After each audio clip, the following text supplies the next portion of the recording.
Good morning, everyone.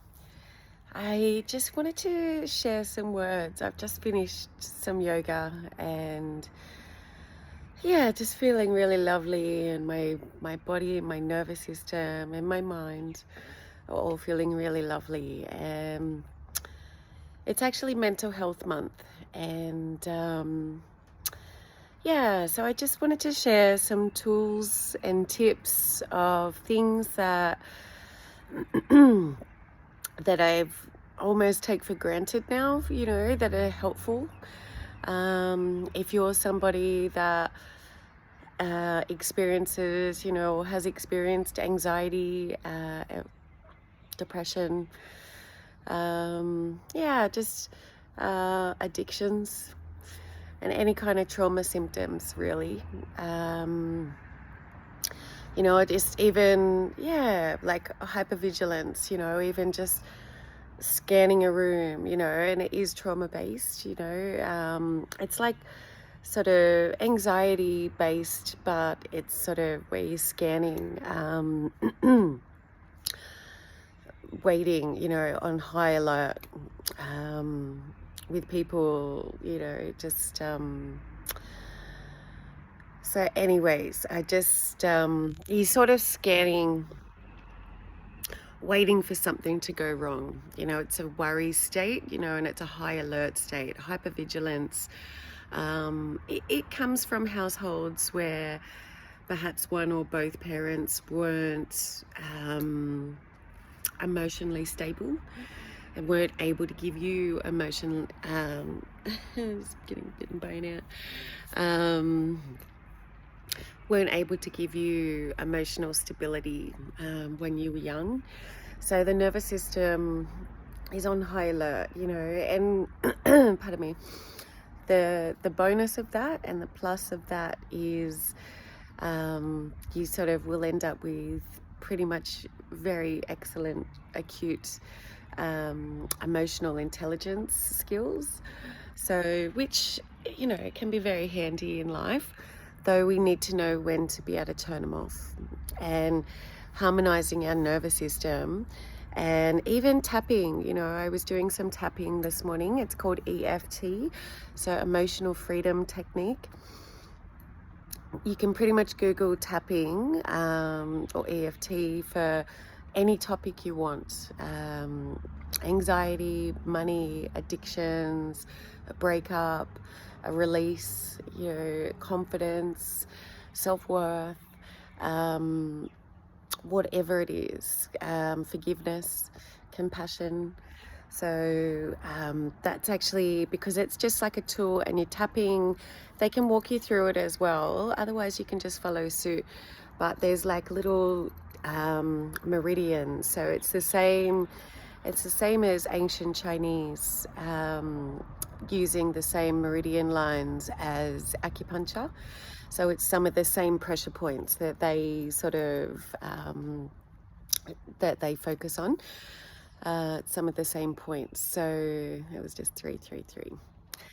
So anyways, I just wanted to share some tools, because anybody who has experienced some sort of trauma or struggles with some sort of mental health, even just fluctuation, it doesn't have to be full issues, but just that fluctuation, and sometimes you can get taken out and you don't necessarily know how to bring yourself back into yourself.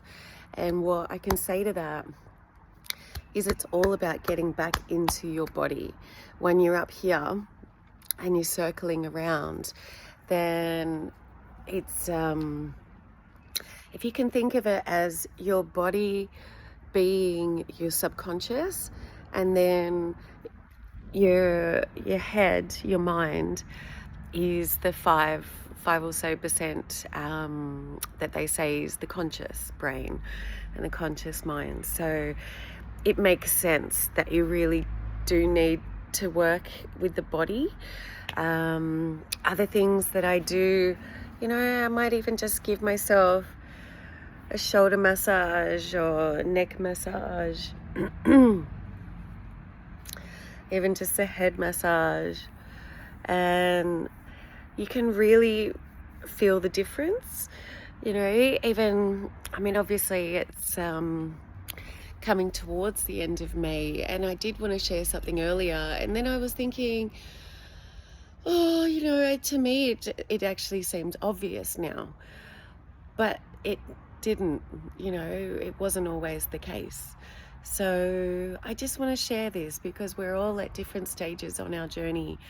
And mental health, you know, I still have different challenges that arise in my life.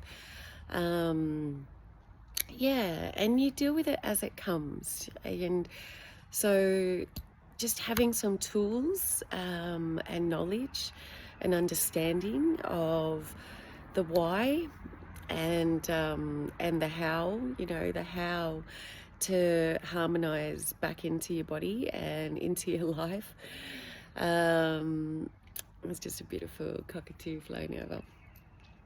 Then that can make all the difference. So it can matter, you know, whether you pop off in a moment, you know, and just explode in a scenario that, you know, maybe seemingly was unnecessary to go to that level. Or, you know, just sort of being able to breathe. And I would say as well, part of it is self-preservation and protecting your peace and self-love is being, sorry, itchy nose, is sort of having healthy boundaries with yourself, even when you can feel yourself not feeling quite right or things like that. Just excuse yourself and go to the ladies. And it doesn't even matter if you just sit on the toilet lid. I've done it, you know, and just breathe, you know, just have your hand on your chest and just breathe. You know, Qigong, so it's spelled Qigong. It's also Chinese movement and breath work and food. So Qi is obviously Qi, energy. I don't know what Gong stands for, but Qi is Qi. And yeah, so it's sort of like Tai Chi. And yeah, that came to me in a dream once when I was really unwell, and I made this soup. So, and it was a really detoxifying soup. So it was avocado, broccoli, garlic, and lemon. And yeah, so balancing out your gut as well. Don't forget that, you know, balancing out your gut and water. It directly affects your brain. So there's actually 40,000 something neurons in your belly, and there's 11,000 in your brain. So do the maths. Yeah, so anyways, I will share a little bit more as time goes, but I just wanted to share some quick tools and just be real. And I'm not sharing from a place of got it all figured out and you know, hoping you get there one day, because it really is a journey, and our emotions and our energy, it does fluctuate. So just be gentle, be kind, be patient, have compassion for yourself, have compassion for your story and your nervous system. Because even anxiety, it's like that classic case, if you try and do these ones, it follows you, you know, it comes with you, and it makes itself more prominent and known. So you got to pay attention, because this is how we grow. So we don't grow by ignoring. And sometimes it's your soul, you know, trying to get your attention. That uncomfortable feeling, as uncomfortable as it is, sometimes it is your soul and your intuition trying to get your attention and trying to help you redirect even sometimes, or, you know, just address, acknowledge, accept. That's how you heal. Forgive. And forgiveness, again, start with yourself. Just start with yourself, start with your story, start with self-love, self-worth, and movement, and just putting some good food in and water along the way. And because you've got to set your nervous system up. Sorry, I just threw my hair up and then got on my yoga mat. You've got to set yourself up for a win. And how you do that, you've got to harmonize that system, that you're not so trigger happy, and that you can build your trust back up with yourself again, and the world. And you know, that, excuse me, I'm just gonna have a little sip. That's where it's got to start. That's where it's at.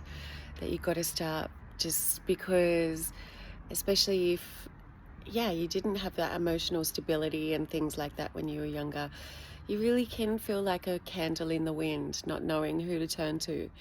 And so you really sort of floundering and sort of facing left and right. And then sometimes we're starving for love and attention and things like that. And you know, that can get a little bit iffy and a little bit dangerous too, because then sometimes we just drop our guard, you know, sometimes, and we end up in the presence of somebody that may not necessarily have our best intentions at heart.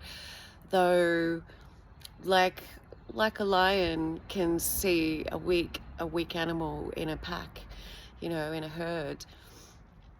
It's that same kind of thing. Unfortunately, there's people out there that prey on your wounds and your weaknesses and your vulnerability at particular points in your life, until you have your own back, build that self-worth muscle and self-love muscle, and strengthen that. And then as well, like, once you learn to regulate, self-regulate your nervous system, you can tell when you're in the presence of somebody and you're feeling triggered, or it's, you know, rocking your system. And yeah, ask yourself whether you've got the luxury of asking yourself in that present moment, but afterwards, ask yourself, that was interesting. What was it about that scenario that, you know, that actually triggered me? And sometimes they may remind you of a parent, you know, one of your parents. Sometimes it may remind you of a scenario where you felt powerless, yeah, where you didn't feel heard, or things like that. You know, there's all different reasons. You might have a flash of you when you're a 3-year-old and no one come to get you, or yeah, there's just different things sometimes, and that might be somebody ignoring you and not acknowledging you properly in a conversation. So it's just that abandonment wound. So you've got to connect the dots. And it's like your dreams. Your dreams are symbolic. Sometimes so is your memory. So when you're trying to decipher these things, a little froggy in there somewhere. When you're trying to decipher these things, yeah, like, just go with that flash, that patch, you know, that flash, and just sort of say, that's interesting. What did that? What is it about that? And break it down. How did I feel about that? How did I feel in that moment? Did I feel scared? Did I feel powerless? Did I feel less than? Did I feel unworthy? You know, there's all different reasons, and it's good to have our different things that help us regulate our nervous system and our tools, though we still do need to go to the root causes.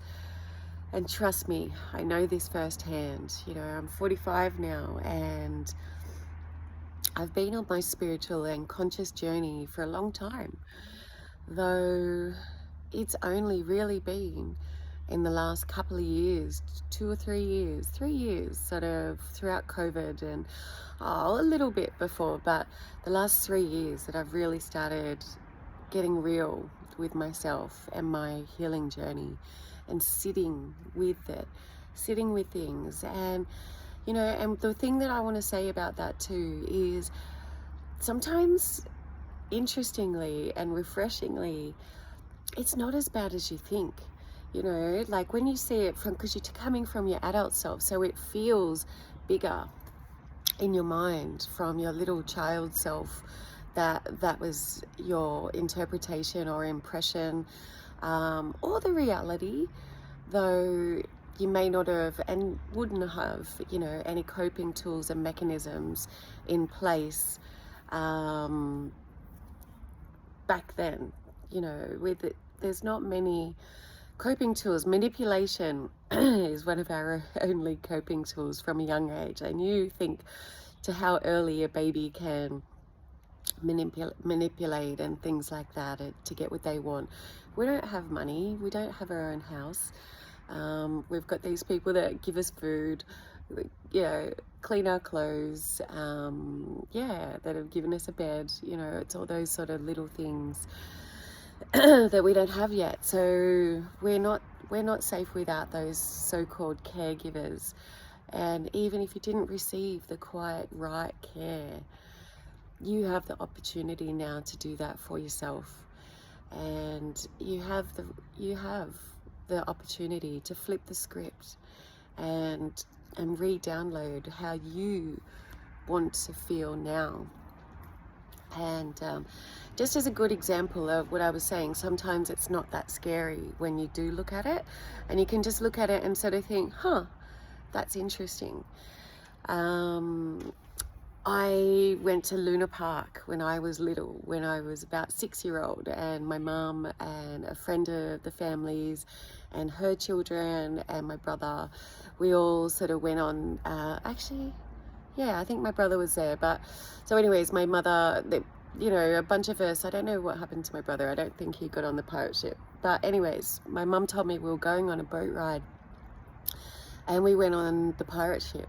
And I was scared. I was scared shitless. I was screaming. I wanted them to stop the ride. I remember that, you know, I wanted them to stop the ride, and it kept going.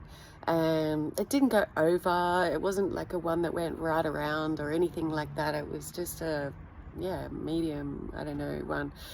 But I was scared of that pirate ship for years. I went on so many, I ended up loving fast rides and, you know, loving an adrenaline rush and things like that. But I would not go on the pirate ship. I went on some crazy rides, like fast, crazy, yeah, scary rides. But I would not go back on this pirate ship.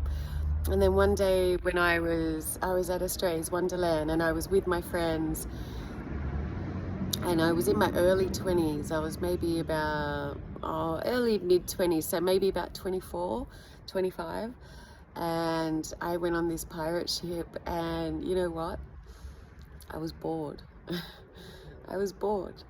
So sometimes those things that we build up in our minds to be the scariest thing that ever happened to us, when we really sit there and look at it, it's okay. It's okay. You know, so don't be afraid to look. Don't be afraid to go there. Don't be afraid to go on your healing journey, because you think it's uncomfortable to look at these things. You think it's scary to look at these things. What's scarier is dodging like so many things in life, or even losing loved ones because of being trigger happy or reactive and flying off the handle, having a temper, not being able to regulate your emotions in a conversation, or needing to express yourself but flying off the handle. Yeah, and it's sort of, yeah. And before I actually did learn on my healing journey, I did lose one of my best friends. So, and I didn't realize. And then it wasn't until COVID that I was saying to myself with her, you know, crying my eyes out, saying, you know, just spiritually to her, I didn't know. I didn't know, you know, and obviously now I've come so far on my journey. I've spoken to her and shared some truth and shared, you know, that on my healing journey, how much I've changed and things like that. And it made a lot of difference, you know, though that happening to me was one of the best things that happened to me, because I realized that even though some people may love you, sometimes they do need to walk away. And I've known it firsthand too. I've broken up with people that I've loved, but I didn't like the way they were treating me and to how things got out of hand and the level of respect that was being exchanged in the relationship. And I just thought, for whatever reason, I've got to go.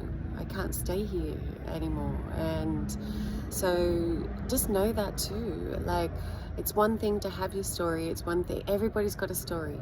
And that's not discounting anybody and anyone in a moment.